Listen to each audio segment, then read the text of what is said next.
Hello again to another Agakala React, and today we'll be watching Shogun, the true story of John Blackthorne from History Leaks. And I'm watching it because I really enjoyed the Shogun show, and I think it was really well made.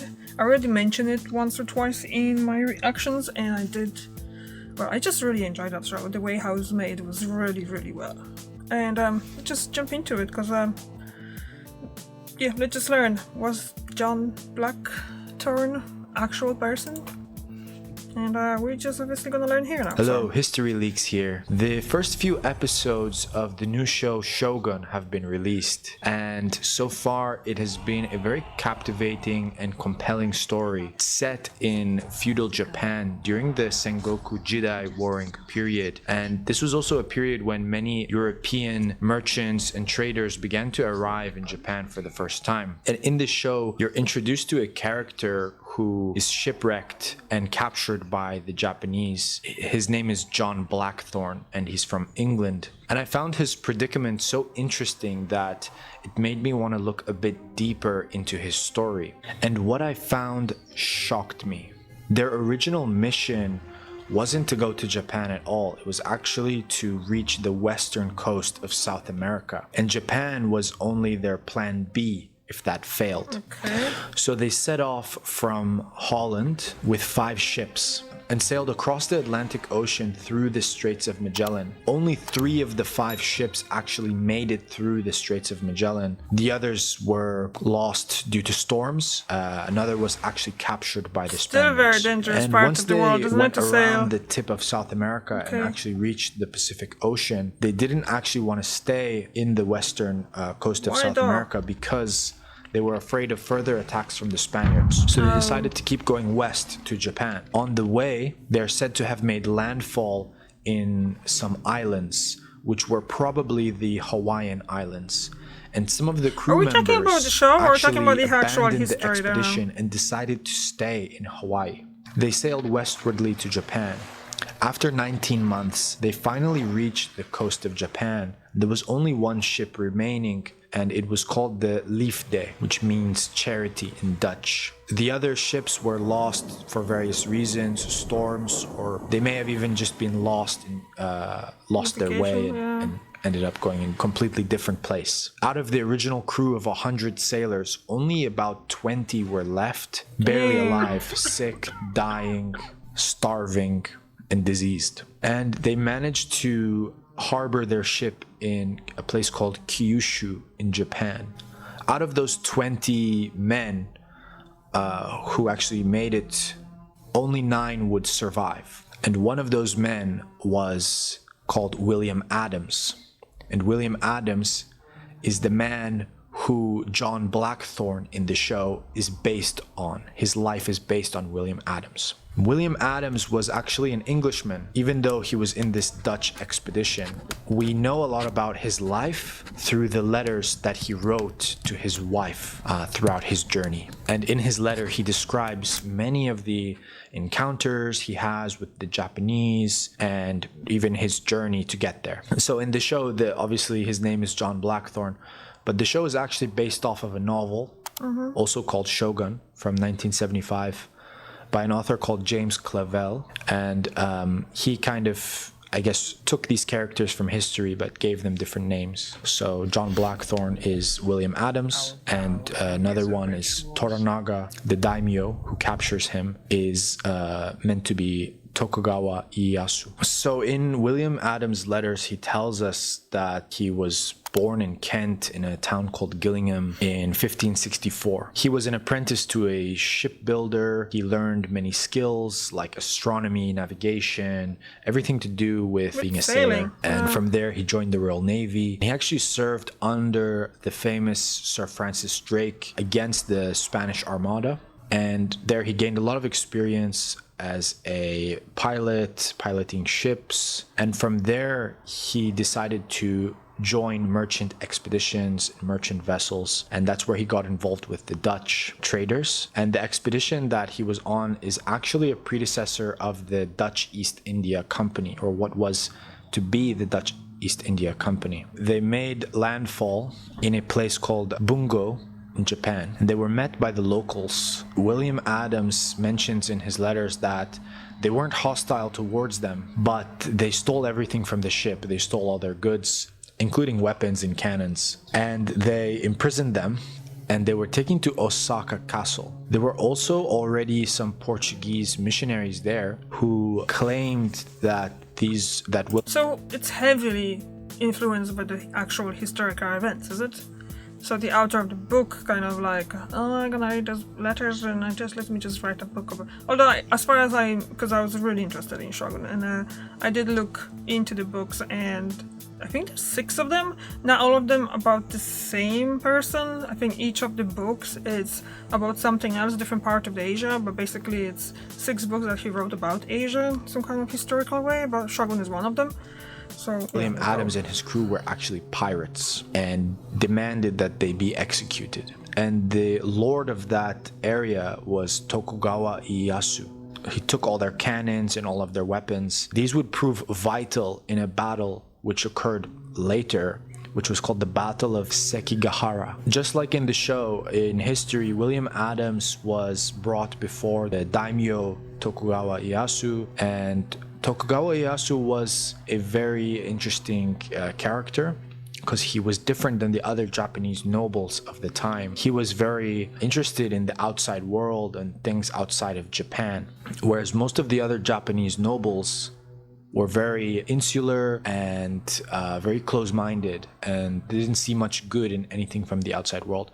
But Tokugawa Ieyasu wanted to learn from these foreigners, learn their ways. He saw their weapons, and he saw that it could really bring him an edge in the coming conflicts with the other Japanese daimyos. William Adams was brought before the Lord, and he tells us that in a letter he says, quote, "Coming before the king, he viewed me well and seemed to be wonderfully favorable. He made many signs unto me, some of which I understood, and some I did not. In the end, there came one that could speak Portuguese. By him, the king demanded of me of what land I was, and what moved us to come to his land, being so far off. I showed unto him the name of our country, and that our land had long sought out the East Indies, and desired friendship with all kings in ways of merchandise, having in our land diverse commodities, with which these lands had not. Then he asked whether our country had wars. I answered him, yeah, with the Spaniards and Portugals, being in peace with all other nations. Further he asked me in what I did believe. I said, in God, that made heaven and earth. He asked me diverse other questions of things of religious and many other things, as what way we came to the country, having a chart of the whole world. I showed him through the Strait of Magellan, at which he wondered and thought I was lying. Thus, from one thing to another, I abode with him till midnight." They were discussing, and eventually Tokugawa Ieyasu refused to execute the prisoners because they had actually done no harm to Japan. He didn't listen to the Portuguese missionaries in the end. Later on, Tokugawa Ieyasu found William Adams to be very knowledgeable. He had a lot of skills in navigation and shipbuilding, and so he actually commissioned him to build the first Western-style ship in Japan. It was used to survey the Japanese coast. For building this ship for Tokugawa Ieyasu, he gained a lot of trust in him. He actually invited William Adams to stay in his palace whenever he liked. Many of the other survivors of Adams' ship were also offered rewards, favors, and allowed to go on their own trading expeditions to nearby places. And later on, Tokugawa Ieyasu took such a liking to Adams that he actually presented him with 2 swords, which was a symbol of being a samurai. So he was probably the first Western samurai to ever exist. And William Adams ended up becoming a personal advisor on all things related to the Western world and Western civilization. And despite all of this, William Adams still had a wife and children back in England, but Tokugawa Ieyasu did not let him leave. And instead, William Adams ended up marrying a local Japanese woman and having 2 children with her. But he was still able to send money back to his family in England through the English trade posts that existed in the Far East. The Japanese actually even rewarded William Adams with his own fief in Hemi, Japan. So he had his own estate, which was like a farming estate located next to the harbor of Uraga, the traditional point of entrance to Edo Bay. And there he was recorded as dealing with the cargoes of foreign ships. We can also see from William Adams' accounts that he actually had a very high regard of the Japanese people. He said, quote, "The people of this land of Japan are good of nature, courteous above measure, and valiant in war. Their justice is severely executed without any partiality upon transgressors of the law. They are governed in great civility. I mean, not a land better governed in the world by civil policy.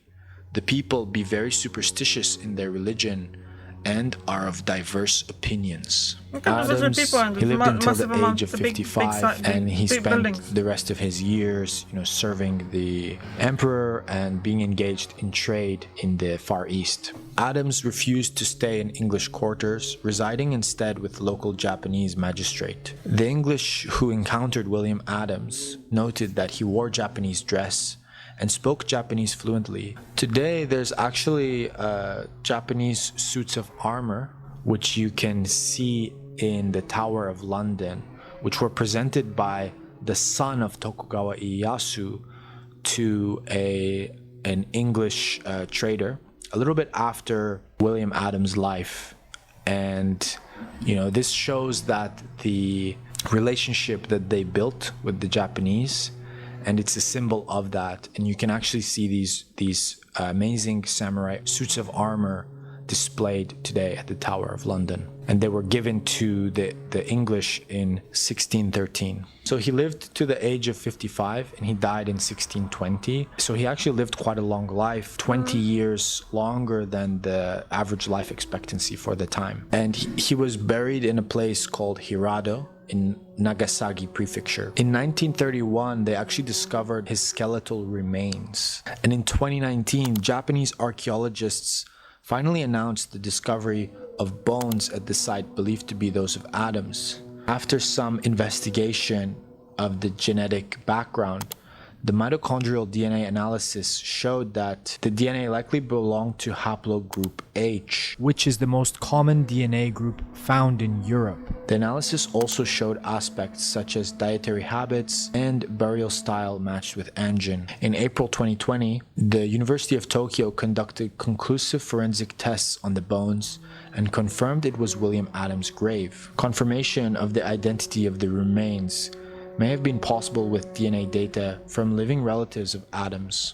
Thank you for watching. I hope this video taught you something you didn't know about William Adams, and please subscribe to my channel for more content like this in the future. Thank you. Take care. That was really good. Hello. Oh, sorry. It was very interesting, and I kind of like, obviously, we know from this video that in history the character that's based, John Blackthorne is based on, is actually died in Japan and was buried there, but in the show eventually they kind of shown that he did end up back in England. So I really wonder if they're gonna make second season to it, because that was really good. I think they could just finish on it and it was just perfectly made show. But it's just like, I would really like to know, how did he end up back in England and when? Yeah. Anyway, this video was very interesting because it's kind of showing a lot history and the fact that, like, the Western people actually did go to Japan, and that the show is heavily based on the actual history. It's kind of good too. And yeah, that was great. So thank you very much for watching. I see you tomorrow. Bye.